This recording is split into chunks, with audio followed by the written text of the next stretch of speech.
Seguro que hemos oído mil veces la palabra complejidad para hablar de los grandes desafíos de hoy en día. Pero a ver, ¿qué significa realmente? Bueno, hoy vamos a meternos de lleno en la ciencia que hay detrás. Es una forma de pensar que es clave para un mundo que, seamos sinceros, ya no sigue reglas simples. Pensemos un segundo, desde cómo se comporta un bosque, el pulso de una ciudad, hasta los vaivenes de la economía mundial. Todos son sistemas que a primera vista parecen un caos de piezas sueltas, pero que de alguna forma muestran un orden increíble. ¿Cómo es que ese orden sale del aparente desorden? Esa es la gran pregunta que nos convoca hoy. Para intentar responder a eso, vamos a seguir una ruta bastante clara. Primero, vamos a entender por qué de repente hizo falta una nueva forma de ver los problemas. Después, vamos a conocer dos grandes corrientes de pensamiento que nacieron para esto. Veremos cómo chocan y, lo más interesante, cómo podrían unirse para darnos soluciones de verdad. Así que, empecemos por el principio.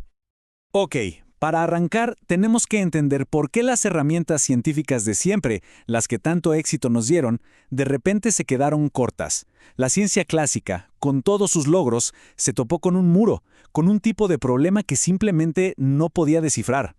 A ver, la ciencia tradicional era una genia en los extremos. Por un lado, te podía predecir el movimiento de un planeta, o sea, un sistema con poquitas variables. Por el otro, podía entender cómo se comporta un gas, con miles de millones de partículas moviéndose al azar. Pero claro, la mayoría de los problemas importantes, la vida misma, ¿dónde ocurre? Justo ahí, en un punto medio, un lugar desordenado, complejo y para nada aleatorio. Y es justo acá donde llega una idea que lo cambia todo. En 1948, un científico llamado Warren Weaver le puso nombre a este punto medio. Lo llamó complejidad organizada. Y su gran aporte, la clave de todo, fue darse cuenta de que el desafío no estaba en la cantidad de piezas de un sistema, sino en la red de conexiones, en cómo esas piezas se relacionan de formas muy específicas entre sí. O sea, no importan tanto cuántas hormigas hay, sino cómo interactúan para construir el hormiguero. Weaver lo planteó de una forma súper clara. Teníamos, por un lado, la simplicidad. Pensemos en la física de Newton, predecible, mecánica. Por otro lado, la complejidad desorganizada, el mundo del azar que podíamos entender con la estadística. Pero en el medio, ahí estaba la complejidad organizada, la de los ecosistemas, las economías, las sociedades, una frontera totalmente nueva que necesitaba un enfoque distinto, el pensamiento sistémico.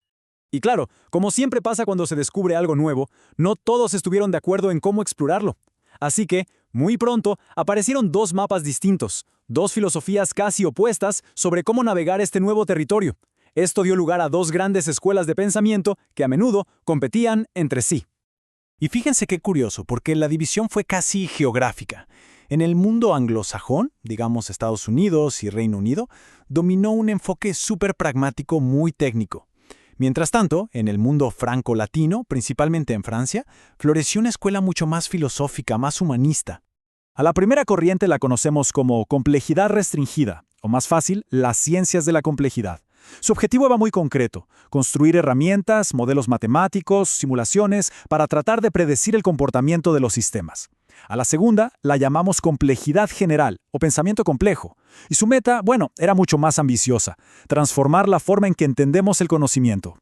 Para que esta división quede clarísima, hay una analogía que es perfecta: la del filósofo contra el ingeniero. El gran representante del lado del filósofo es Edgar Morin. Para él, el pensamiento complejo es una tensión permanente.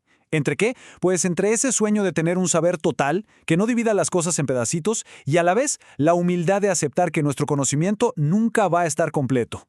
Se trata de conectar todo, no de separar. El objetivo de Morin era de verdad monumental. Quería tirar abajo los muros entre las disciplinas, acabar con esas divisiones que parecen tan naturales pero son artificiales: la mente y el cuerpo, la cultura y la naturaleza. Buscaba un conocimiento más sabio, uno que siempre tuviera en cuenta el contexto y la historia. Bien, ahora crucemos al otro lado del ring. Ahí están los ingenieros, los constructores de las ciencias de la complejidad. Su enfoque no era tanto cambiar la forma de pensar, sino construir cosas, herramientas para actuar sobre el mundo real. Y su caja de herramientas, era súper poderosa.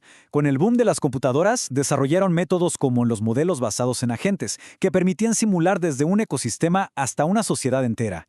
Esto ya no era solo observar o teorizar, no, era una tercera forma de hacer ciencia, una ciencia de la simulación. cuantitativa y con la ambición de predecir el futuro. La fuente de la que partimos resume todo esto con una analogía que es simplemente genial. Un cuento de dos hipertrofias. El pensamiento complejo, el del filósofo, sería como una cabeza gigante con unas manos diminutas. Puede pensar, reflexionar, decir cosas de una profundidad increíble, pero le cuesta mucho hacer algo concreto. Y las ciencias de la complejidad son todo lo contrario. Unas manos enormes y fuertes, con una cabeza pequeña. Pueden construir y ejecutar cosas asombrosas, pero a veces sin pararse a pensar mucho en el por qué o el para qué. Entonces, ¿qué hacemos? ¿Estamos atrapados en esa elección o somos filósofos o somos ingenieros? Pues afortunadamente no. Hay una tercera vía. Y vamos a ver un ejemplo que justamente intenta construir un puente entre estos dos mundos. Para construir ese puente necesitamos una herramienta clave del ingeniero, el modelado basado en agentes. Su lógica puede sonar rara al principio, pero es brillante. En vez de tratar de entender todo el sistema desde arriba, se enfoca en lo pequeño. Se crean agentes virtuales, que pueden ser personas, empresas, lo que sea, y se les da un conjunto de reglas de comportamiento muy sencillas. El proceso es realmente fascinante. Se definen las reglas de los individuos, se los pone a interactuar en un entorno virtual y, al darle play a la simulación, de repente se ven patrones a gran escala, patrones complejos y muchas veces inesperados, que emergen de esas interacciones simples. Es la misma lógica que explica cómo una colonia de hormigas logra cosas increíbles sin que nadie les dé órdenes. Y aquí, justo aquí, es donde entra SOCLab. SOCLab es una plataforma que usa el modelado basado en agentes, la herramienta del ingeniero, pero la alimenta con una profunda teoría sociológica francesa. O sea, combina la capacidad de hacer del ingeniero con la profundidad de pensar del filósofo. Y este esquema lo muestra perfecto. Todo arranca con el pensar, una teoría sociológica sólida sobre cómo actúan las personas y cómo se relacionan. Luego, esa teoría se traduce al lenguaje del hacer. Se convierte en un modelo por computadora, como un simulador de una pequeña sociedad. Y finalmente, esa herramienta se usa para atacar problemas del mundo real, como gestionar un recurso tan vital como el agua. Un caso de estudio fue el proyecto Concerto en Francia. El problema era la contaminación del agua por la agricultura, un ejemplo perfecto de complejidad organizada. Tenías agricultores, agencias de gobierno, ciudadanos, cada uno con sus intereses. Con SOCLab no solo simularon el impacto ecológico de ciertas políticas, sino también algo clave, su aceptabilidad social. Pudieron anticipar qué solución iba a funcionar mejor, no solo en el río, sino también en la comunidad. Este ejemplo nos lleva a una conclusión que parece bastante clara, ¿no? La solución a nuestros problemas más enredados no está en elegir un bando u otro. La verdad es que, por separado, los dos enfoques se quedan cortos. Un pensamiento muy profundo que no tiene herramientas para actuar, pues se queda en una reflexión estéril. Y unas herramientas superpoderosas sin la sabiduría que las guíe pueden ser hasta peligrosas. La verdadera magia, la innovación aparece cuando la cabeza gigante y las manos fuertes aprenden a trabajar juntas. Así que cerramos con esta idea. Pensemos en problemas como el cambio climático o la desigualdad. En el fondo, son problemas de complejidad organizada. Imaginemos un momento qué podríamos lograr si dejáramos de elegir entre la reflexión profunda y la acción poderosa. ¿Qué desafío, por más gigante que nos parezca, no podríamos empezar a resolver si por fin unimos lo mejor de nuestro pensamiento con lo mejor de nuestras herramientas?